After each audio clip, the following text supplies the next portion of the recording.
First ever factory outlet Mukunda jewelleries Kukatpally, Khammam, Kothapet, Somajiguda, Hanamkonda and Suchitra. నమస్తే అమ్మా. నమస్తే అమ్మా. అమ్మ ఎవరో అంటే విన్నాను, నేను అందరికీ నచ్చేలా ఉండాలి అని మనం అనుకోవడం ఒక రోగం లాంటిది. అలా అసలు ఎప్పుడు అనుకోకూడదు. ఆ క్రమంలో మన లైఫ్ ని మనం లీడ్ చేసుకోవడమే మర్చిపోతూ ఉంటామని. మరి ఇందాక మనం ఒక టాపిక్ అడ్జస్ట్మెంట్ గురించి మాట్లాడుకున్నాం, దానికి దీనికి కూడా ఇంటర్లింక్ ఉంది అమ్మ, some are the other way. So అందరికి నచ్చేలాగా ఉండడం అంటే చాలా కష్టం నన్ను అడిగితే.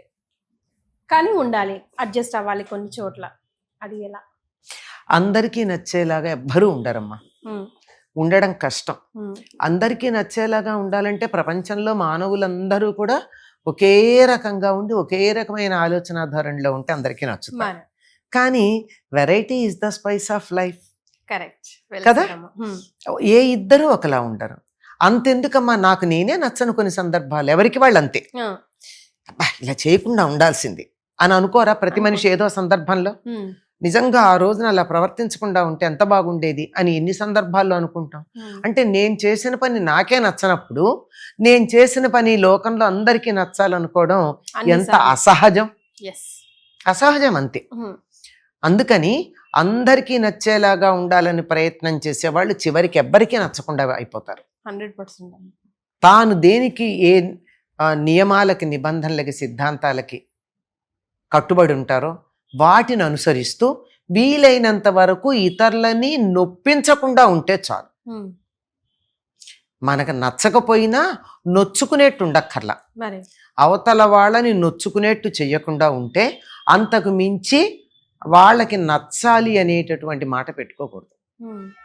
కొన్ని కొన్ని సందర్భాల్లో ఫర్ ఎగ్జాంపుల్ నన్నే తీసుకుంటే, అయ్యా నువ్వు ఇలా చేసావేంటి, నేను ఎక్స్పెక్ట్ చేయలేదు అని అంటుంటే నేనేమన్నా దేవి దేవతనా, నేను కదా అంటూ ఉంటాను. నేను ఎక్స్పెక్ట్ చేయలేదు అంటే అది నీ అభిప్రాయం నా గురించి. మరి నువ్వు ఏర్పాటు చేసుకున్న అభిప్రాయానికి అనుగుణంగా నేను ఎట్లా ఉంటాను?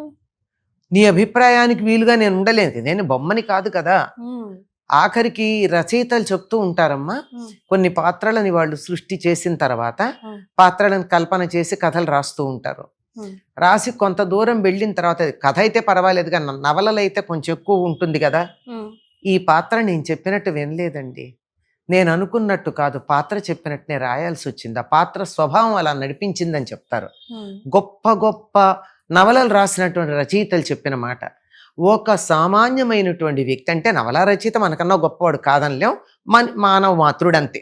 అటువంటి మానవ మాతృడు కల్పన చేసి తన అధీనంలో ఉంటాయనుకున్నటువంటి పాత్రలే ఆ కల్పన చేసినటువంటి ఆయన యొక్క అధీనంలో లేనప్పుడు మనం కాదు కదా ఈ అందరినీ సృష్టించింది.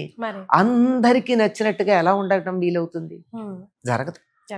కనుక అందరికీ నచ్చేట్టుగా ఉండాలి అనుకోవడం అంత తెలివి తక్కువ ప్రయత్నం మరొకట్లేదు. ఎలాగో నచ్చం మనం.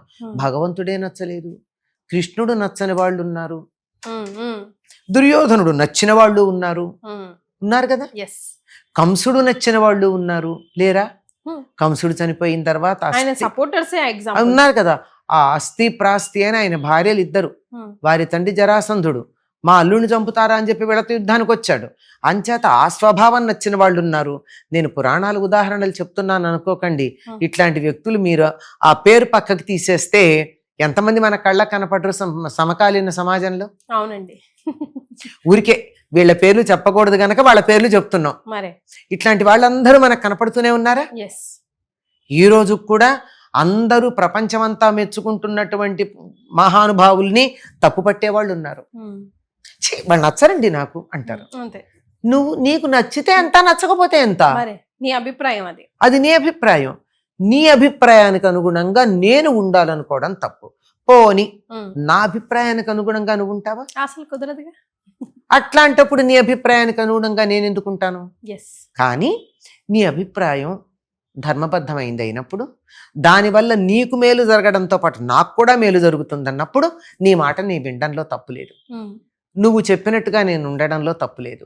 ఉదాహరణకి తల్లిదండ్రులు పిల్లల్ని పెంచే విషయంలో తల్లిదండ్రులు పిల్లలకి మంచి బుద్ధులు చెప్పినప్పుడు తల్లిదండ్రులు చెప్పిన మాట తప్పనిసరిగా వినాలి కదా. అంతే కదా. అక్కడ వాళ్ళ అభిప్రాయాలకు అనుగుణంగా వీళ్ళు ఉండాలి, తల్లిదండ్రులకు నచ్చేటట్టుగా ఉండాలి. అంతేగాని ఆ అందరికీ నచ్చేట్టుగా ఉండకూడదు గనక మా నాన్నకి అమ్మకి నచ్చకుండా ఉంటాను అని అనుకోకూడదు. ఇక్కడ ఒక సిద్ధాంతం అన్నది మనుషుల గురించి చెప్పేటప్పుడు ఎప్పుడూ కూడా ఒక తంబ్రూల్లాగా ఇలా ఉండదు. యంత్రాలే ఎప్పుడు ఒకలా పనిచేయవు కదమ్మా, అంతే. అప్పుడప్పుడు వాటి ఇష్టం వచ్చినట్టు పని చేస్తాయి. ఉదాహరణకు మన స్మార్ట్ ఫోన్ ఉంది, ఎంత స్మార్ట్ గా యాక్ట్ చేస్తున్నామో మనం చెప్పినట్టు కాకుండా దాని ఇష్టం వచ్చినట్టు పని చేయదు. అప్పుడప్పుడు నొక్కితే ఒక ప్రెస్ నొక్కకుండా కూడా అది అప్పుడప్పుడు కొన్ని వేషాలు వేస్తూ ఉంటుంది అవునండి. దానంతటది. అట్లాంటిది మానవ మాతృలు అలా ఉండడం ఎట్లా కుదురుతుంది? కనుక ఇది ఇలా ఉండి తీరాలి అని చెప్పలేం. కొన్ని సిద్ధాంతాలు తప్పవు. ఉదాహరణకి అన్నం నోటితోనే తినాలి అన్నది సిద్ధాంతం, అంతే, ఇంకో రకంగా కాదు. మరీ లేవలేని పరిస్థితుల్లో గొట్టం ద్వారా ఎక్కించే పరిస్థితి తప్ప, అటువంటి పరిస్థితి వచ్చాక రోజులు లెక్క పెట్టడమే తప్ప మరొకటి కాదుగా. గాలి ముక్కుతోనే పీల్చాలి అన్నది రూల్ కదా, until and unless you have a mask. ఇలాంటివి తప్ప మిగిలినవి ఏవి కూడా ఇట్లాగే ఉండి తీరాలని చెప్పలేం. అంటే మనం కొంతమంది పేరెంట్స్ ని చూస్తూ ఉంటాం, నువ్వు ఇలా ఉండాలి, నువ్వు అలా ఉండాలి, నువ్వు ఇట్లాగే ఉండాలి, నువ్వు అట్లాగే ఉండాలి అని. సద్గురు వారు ఒక వీడియోలో అనడం నేను విన్నానమ్మా. అంటే don't race your child, let them leave. అవి యానిమల్స్ కాదు కదా నువ్వు పెంచి పోషించడానికి. మీరు పోషించడం వరకే నీ బాధ్యత, పెరగడం వాళ్ళది. ఏమంటాడంటే వివేకానందుడు, మొక్క ఎదగడానికి నీళ్లు గాని సూర్యరశ్మి గాని దోహదం చేస్తాయే తప్ప ఎదగడం మొక్కే చెయ్యాలి. మొక్కలో జీవం లేకపోతే సూర్యరశ్మి, నీళ్లు, ఎరువు ఎంత వేసినా ఎదగదు కదా. ఆ జీవం ఏదైతే ఉందో అది ఎట్లా ఎదుగుతుందో అంత బాగా ఎదగనీయమన్నాడు. ఇంకో మాట చెప్తాడు, నువ్వు తీసుకొచ్చి మొక్క ఇలా ఎదగాలని చెప్పి నీడలో పెడితే పాలిపోతుంది. నీడలో ఉన్న మొక్కలు మంచి ఆకుపచ్చ రంగులో ఉండవు చూడు, దాన్ని ఎదగనివ్వాలి. ఎదగని, లెట్ ఇట్ గ్రో. కావాల్సినవి అంది, నువ్వు చేయవలసిందల్లా పోషించు, నీళ్ళివ్వు, ఎండ వచ్చే చోట పెట్టు, అవసరమైతే ఎరువు వేయి. అంతేగాని చిగురు రావడం, ఎదగడం చెట్టే చేస్తుంది. ఇది వివేకానందుడు ఎప్పుడో చెప్పినటువంటి మాట. కనుక రివర్స్ గేర్ లోనే నడుస్తున్నాం కదమ్మా, చాలా తప్పమ్మా. అందుకే సమాజం ఇలా ఉంది. పిల్లల్ని ఎదగనివ్వాలి, సెల్ఫ్ గా ఆలోచించనివ్వాలి, సెల్ఫ్ గా వాట్ దే వాంట్ అవుట్కమ్ చేయాలి. ఏం తినాలో తెలియని పిల్లలు ఈ రోజుల్లో ఉన్నారంటే మీరు నమ్ముతారా? ఎంత తినాలో తెలియని పిల్లలు ఉన్నారంటే నమ్ముతారా? తల్లి ఎంత పెడితే అంత ఇష్టం ఉన్నా లేకపోయినా తినడం, అరక్కపోతే మందులేయడం, పిల్లలు ఒబేసిటీ రావడం, ఇవన్నీ ఉన్నాయి. ఒకప్పుడు అలా లేదు కదా. హాయిగా ఆడుకునేవాళ్ళు, అమ్మా ఆకలంటూ వచ్చేవారు. ఏం పెట్టానా, ఐ రిపీట్, ఏం పెట్టినా ఏం పెట్టారో చూడకుండా ఆకలి మీద తినేవారు, చాలు అనేవారు. ఆకలి అన్నది తెలిసిన పిల్లలు ఎంతమంది ఉన్నారు? ఆకలి టైం ప్రకారం పెట్టడం అలవాటు చేసేసి ఆకలి అన్నది తెలియకుండా చేసాం పిల్లలకి. ఆకలి అంటే ఎట్లా ఉంటుందో తెలియాలి, కడుపు నిండడం అంటే ఏమిటో తెలియాలి, ఎప్పుడు తినడం ఆపాలో తెలియాలి చిన్నతనంలో. ఇక్కడి నుంచి ఇలా మొదలు పెట్టుకుంటే నా ఇష్టం ఏమిటి అనేది వాళ్ళకి తెలియాలి. నేనేం చదువుకోవాలి, నా కెరీర్ ఏమిటి, నేను జీవితంలో జీవనోపాధిగా దేన్ని ఎన్నుకోవాలి, నేను దేంట్లో ఆనందం పొందుతాను అన్నది ఎవరికి వాళ్ళు నిశ్చయించుకోవాలి. మూసలో పోసిన బొమ్మలు కాదు కదా వీళ్ళు. ఎదుటి వాళ్ళకి నచ్చేలా ఉండాలి అనుకోవడం ఒక వ్యాధి అంటారా?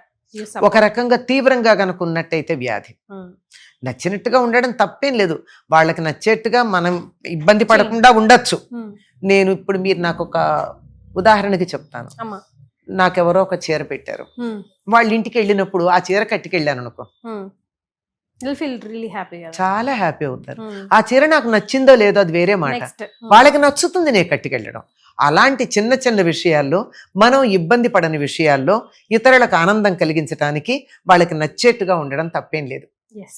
కానీ నా ఆత్మాభిమానం చంపుకుని నా సిద్ధాంతాలని పక్కకు పెట్టి తల ఉంచి ఒక బానిసల్లాగా తల ఉంచడం అన్నది, వంగిపోవడం అనేది, లొంగిపోవడం అన్నది ఉంది, అది తప్పు. అలా మనం మన జాతి ఆ విధంగా కొంతకాలం తయారైంది. అందువల్ల మన దేశ పరిస్థితులు ఇట్లా ఉన్నాయి.